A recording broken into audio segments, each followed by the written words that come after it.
नमस्कार दोस्तों, अनकट में आप सबका स्वागत है। मैं हूं आपका दोस्त विजय विद्रोही। आप सोच रहे होंगे ये क्या उल्टी गंगा बह रही है, मैं इतना हंसते हुए मुस्कुराते हुए आपसे कैसे बात कर रहा हूं। तो खबर ही कुछ ऐसी है जो आपको भी गुदगुदाने के लिए, हंसने के लिए और साथ साथ सोचने के लिए भी मजबूर कर देगी कि भारत में जो चुनावी राजनीति है वो किस तरफ जा रही है। आमतौर पर आपने नाम सुना होगा हॉर्स ट्रेडिंग का। हॉर्स ट्रेडिंग को जोड़ा जाता है विधायकों की खरीद फरोख्त।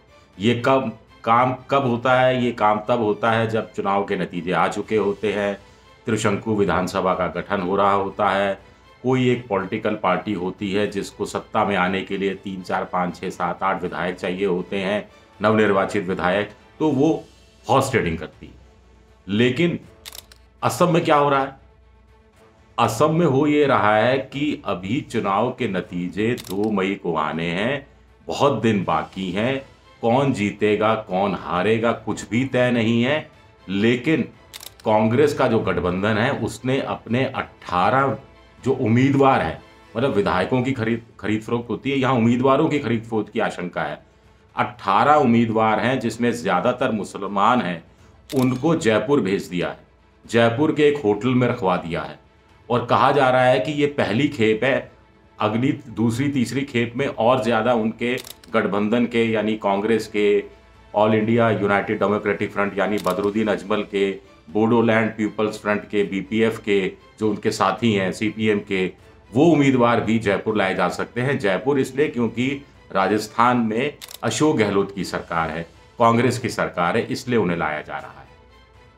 अब आप कहेंगे कि ये काम क्यों कौन कर रहा होगा?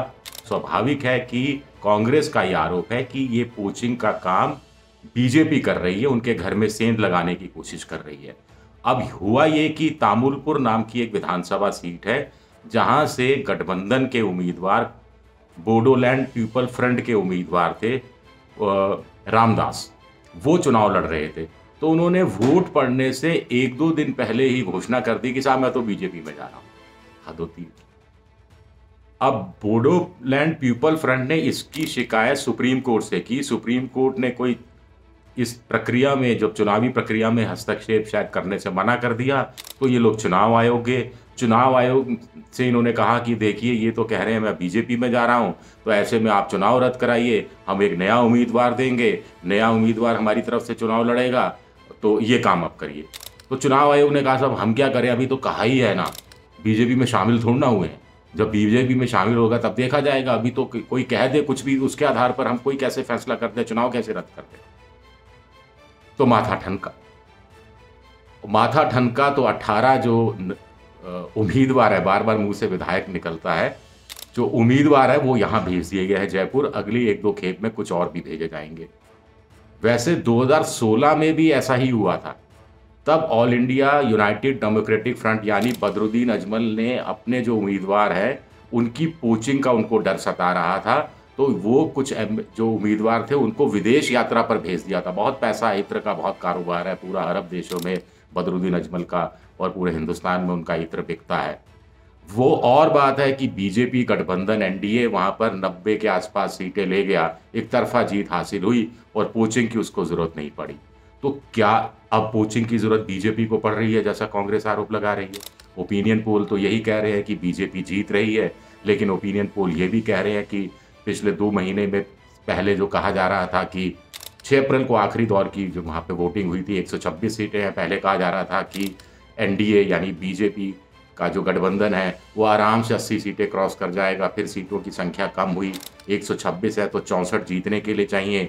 जो लेटेस्ट ओपिनियन पोल पहले दौर के पहले चरण के वोटिंग से ठीक पहले आया, उसमें कहा गया कि बीजेपी को गठबंधन को 67 सीटें मिल सकती हैं, कांग्रेस गठबंधन को 57, यानी सिर्फ 10 का अंतर है। एक दूसरा, गठबंधन कागजों पर बहुत कामयाब होता दिख रहा है। कागजों में जो लेफ्ट भी है, बोडो पीपल फ्रंट भी है, कांग्रेस भी है, बदरुद्दीन अजमल भी है, तो बराक वैली में, लोअर असम में बड़ा मजबूत दिख रहा है गठबंधन, ऐसा माना गया।